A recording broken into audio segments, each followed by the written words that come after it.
Assalamualaikum warahmatullahi wabarakatuh. Bagaimana kabar kalian hari ini? Semoga kita semua dalam lindungan Tuhan Yang Maha Esa. Dengan pandemi COVID yang masih berlangsung sampai saat ini, Ibu harapkan kalian dalam mengikuti pembelajaran daring tetap harus bersemangat dan selalu termotivasi untuk belajar dan belajar. Saya ucapkan selamat kepada kalian sudah naik ke kelas 9. Tentunya untuk lulus dari SMPN 6 Surabaya ini, kalian harus memiliki tekad yang bulat, selalu bersemangat untuk mencapai nilai yang paling memuaskan dan paling maksimal. Untuk itu, perlu kerja keras kalian. Dan tidak lupa selalu berdoa kepada Tuhan Yang Maha Esa. Anak-anak, untuk pembelajaran daring prakarya di sini, saya, Bu Dwi Ariyanti, akan membimbing kalian selama 1 tahun ke depan. Nah, untuk aspek yang akan kita ambil di kelas sebulan di sini, ada 2 aspek. Untuk semester 1, kita akan mengambil aspek kerajinan. Di semester 2, kita akan mengambil aspek pengolahan. Tentunya, 2 aspek di sini adalah lanjutan dari materi kelas 8 terdahulu. Nah, anak-anak, sebelum kita melanjutkan materi yang akan kita ulas di kelas 9 ini, ada beberapa hal yang akan Ibu sampaikan terkait dalam pembelajaran yang akan kalian laksanakan nanti. Yang pertama adalah dalam mengikuti kegiatan pembelajaran daring prakarya di sini, Ibu ingin masing-masing dari kalian selalu aktif untuk mengikuti kehadiran. Maksudnya kehadiran di sini adalah kalian mengikuti kegiatan pembelajaran sesuai jadwal yang sudah disampaikan oleh pihak sekolah. Yang kedua adalah mengikuti materi dengan sebaik-baiknya. Apabila ada hal dalam pelaksanaan pembelajaran, ada hal yang kalian kurang mengerti, silakan boleh menghubungi Bu Dwi via WA atau Telegram kelas. Yang kedua, tagihan-tagihan baik itu berupa tugas maupun bentuk produk keterampilan kalian, mohon dilaksanakan sesuai jadwal yang sudah Ibu sampaikan. Yang ketiga, mengikuti setiap penilaian, baik itu penilaian harian, penilaian tengah semester, penilaian akhir semester, dan penilaian untuk kelulusan. Saya harapkan di kelas 9 ini dengan waktu yang tidak lama untuk pembelajarannya, kalian bisa mengikuti dengan baik dan seksama. Saya harapkan anak-anak bisa selalu bersemangat untuk belajar dan belajar. Baik anak-anak, untuk hal yang sudah Ibu sampaikan tadi, Ibu harapkan kalian bisa mematuhi dan melaksanakan dengan sebaik-baiknya. Nah, untuk materi yang akan kita ambil, yang pertama ini adalah kerajinan bahan keras. Untuk itu, simak slide berikut ini.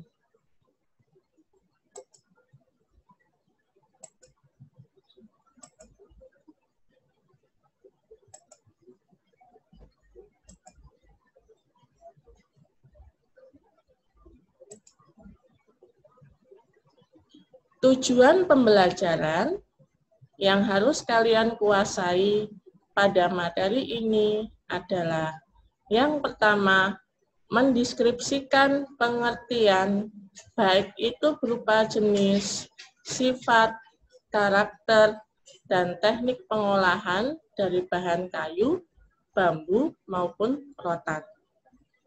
Yang kedua adalah menganalisis ragam bahan kerajinan tersebut. Yang ketiga, mengasumsikan bahan kerajinan dengan memadukan beberapa karakter dari bahan-bahan tersebut. Berikutnya adalah memilih jenis bahan kayu, rotan, bambu yang sesuai dengan wilayah yang ada di sekitar kalian. Berikutnya adalah memilih teknik pengolahan bahan kayu. Berikutnya adalah menentukan prinsip perancangan. Dan yang tidak kalah penting, kalian bisa merancang, membuat, menyajikan, dan menyampaikan hasil karya kalian dengan baik dan penuh tanggung jawab. Nah, anak-anak, perhatikan gambar berikut ini. Di sini ada 3 gambar, gambar A, B, dan gambar C. Apakah kalian pernah menjumpai gambar kerajinan seperti yang Ibu sajikan dalam slide berikut ini? Yang pertama, di sini adalah gambar dari kerajinan berupa vas. Nah, tentunya apakah kalian tahu bahan apa yang dipakai untuk membuat kerajinan ini? Ini adalah terbuat dari bahan kayu. Yang kedua, ini adalah gambar miniatur dari kerbau. Nah, di sini berbahan dasar dari logam. Yang ketiga, ini adalah gambar perabotan rumah tangga. Ada berupa keranjang dengan berbagai macam bentuk. Di sini terbuat dari bahan rotan.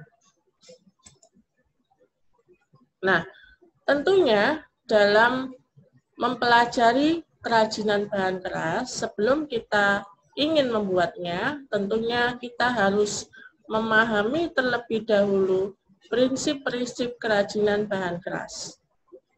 Yang pertama adalah keragaman muatan nilai dalam produk kerajinan. Tentunya produk kerajinan yang dibuat oleh seorang pengrajin itu harus memiliki muatan nilai. Kira-kira kerajinan tersebut bermuatan nilai sebagai apa? Misalnya, yang pertama adalah bermuatan nilai fungsional.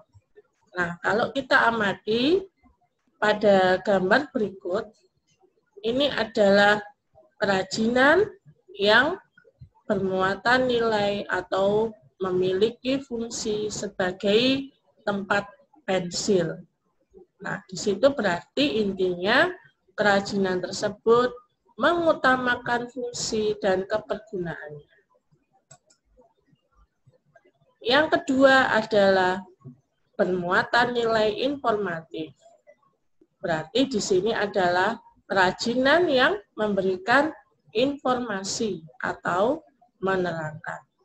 Nah, coba kalian lihat pada gambar ini adalah gambar kerajinan jam dinding atau mungkin bisa sebagai jam yang kita letakkan di dekorasi rumah.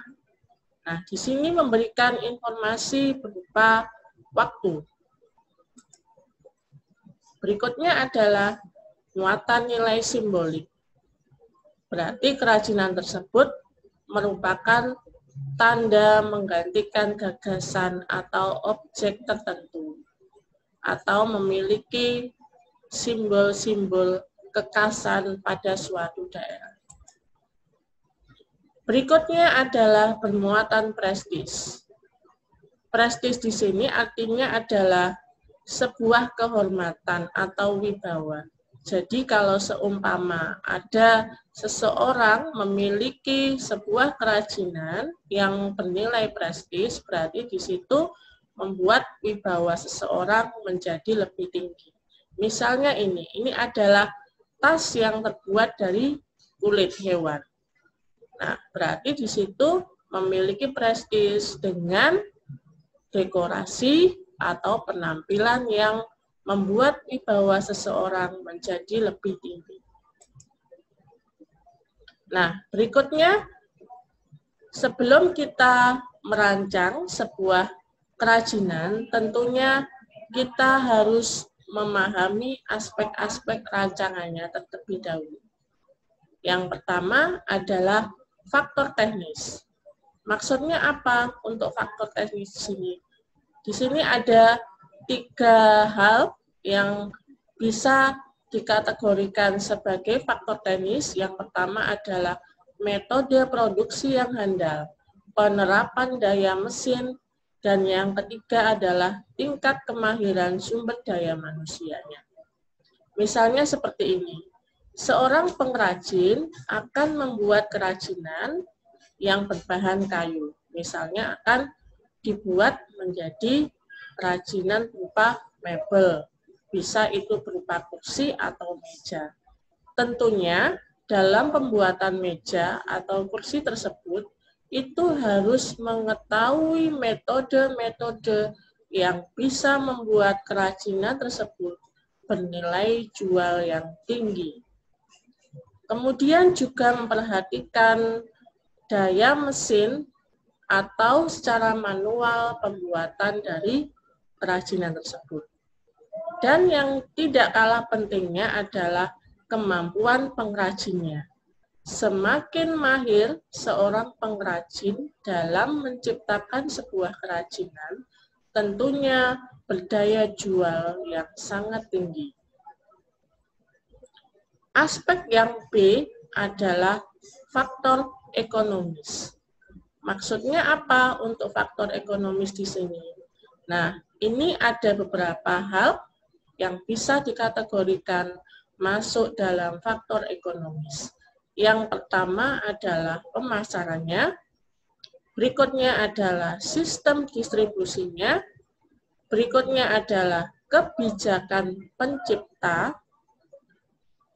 Hal yang perlu juga diperhatikan adalah nilai jual dan selera masyarakatnya seperti apa. Nah, tentunya kalau kita tadi ingin membuat kerajinan misalnya seperti mebel, kita harus mengetahui selera masyarakat yang ada atau yang sedang berkembang pada saat ini suka pada desain yang seperti apa. Apakah misalnya minimalis atau modern. Kemudian juga hak cipta, ini juga harus diperhatikan sekali. Biasanya kalau kita memberikan atau membuat detail-detail tertentu, itu bisa dipatenkan sesuai dengan aturan yang berlaku. Kemudian keberadaan dari suku cadang di sini itu juga harus diperhatikan. Apakah dari bagian kerajinan tersebut itu bisa didaur ulang atau bisa diperbaiki kembali kalau seumpamanya ada hal atau sesuatu yang rusak pada bagian kerajinan tersebut.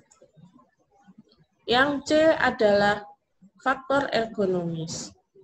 Nah, di sini ada beberapa hal yang harus diperhatikan adalah kenyamanan, keamanan, kesesuaian, dan kepraktisan.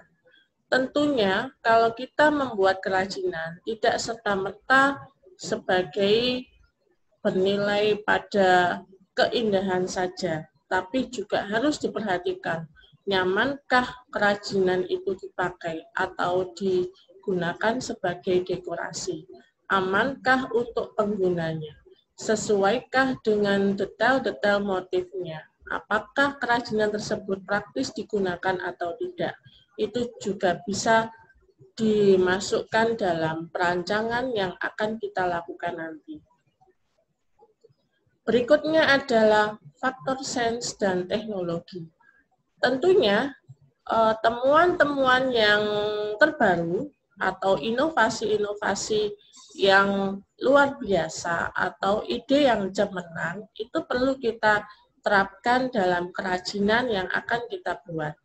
Nah, ini akan membuat kerajinan tersebut akan bernilai unik sehingga menarik dari banyak kalangan masyarakat untuk menggunakan atau untuk membeli kerajinan tersebut. Berikutnya adalah faktor estetika. Dalam membuat kerajinan, tentunya apabila ingin dikatakan sebagai kerajinan itu indah, kerajinan itu menarik, tentunya juga harus memperhatikan beberapa hal. Yang pertama adalah keindahannya, berikutnya adalah daya pikatnya seperti apa, keserasian dalam pewarnaan, penggarapan detail-detail pada motif-motifnya itu juga perlu diperhatikan. Dan kesan apa yang disampaikan dari kerajinan tersebut. Berikutnya adalah faktor kondisi. Nah, ini adalah faktor yang sangat penting harus dikuasai atau diterapkan dalam kerajinan yang akan kita buat. Nah, di sini ada dua hal yang harus kita perhatikan adalah nilai budaya dan kondisi lingkungan atau wilayah setempat. Misalnya kita ingin membuat mebel, misalnya di kota Jepara, yang terkenal dengan ukiran kayunya. Nah, di situ memperhatikan dari kondisi wilayahnya seperti apa. Nah, anak-anak, sebelum kita melakukan kegiatan presentasi atau tugas presentasi, Ibu ada satu tugas untuk kalian, yaitu membuat analisis dari sebuah produk kerajinan, kemudian kalian uraikan berdasarkan aspek perancangan yang sudah Ibu jelaskan tadi. Mulai dari faktor ekonomis sampai dengan kondisi lingkungan. Satu kerajinan saja. Nah, silakan hasil analisis kalian ditulis terlebih dahulu atau langsung bisa kamu ketik di portal Office 365 sesuai dengan kelas note yang nanti sudah Ibu buatkan. Nah, untuk pertemuan berikutnya, Ibu ingin kalian bisa menyampaikan di depan teman-temanmu dengan cara kalian membentuk satu kelompok terdiri dari 5 anak. Nanti untuk tema yang akan dibahas akan kita tentukan atau kita bagi. Untuk pembagian kelompok, tolong kalian bagi secara adil dan merata. Semua anak harus bisa gabung atau bisa masuk dalam masing-masing kelompok yang nanti dibagi oleh kalian. Nah, di sini ada beberapa tema yang akan dibahas. Yang pertama adalah kerajinan dari kayu, yang kedua adalah kerajinan rotan, kerajinan bambu, kaca, dan logam. Tentunya 5 kerajinan di sini, kalau kita ingin menjelaskan, bisa kamu uraikan dari asal bahannya. Ciri-cirinya atau keunikan dari bahan tersebut apa? Cara membuatnya atau cara membentuknya menjadi kerajinan seperti apa? Berikutnya adalah alat bahan yang dibutuhkan bagaimana. Dan yang tidak kalah penting adalah pengemasannya seperti apa, sehingga menjadikan kerajinan-kerajinan tersebut itu menjadi unik dan layak atau bernilai jual yang tinggi. Nah, anak-anak, bagaimana penjelasan Ibu tadi? Apakah ada hal yang tidak kamu mengerti? Silakan, nanti bisa kalian tanyakan kepada Bu Dwi. Boleh Japri atau boleh di WA atau di Telegram kelas. Nah, saya rasa cukup untuk pertemuan kali ini. Saya harapkan tugas yang sudah Ibu sampaikan tadi kalian kerjakan dengan baik dan tertib. Terima kasih, mohon maaf apabila ada kekurangan. Wassalamualaikum warahmatullahi wabarakatuh.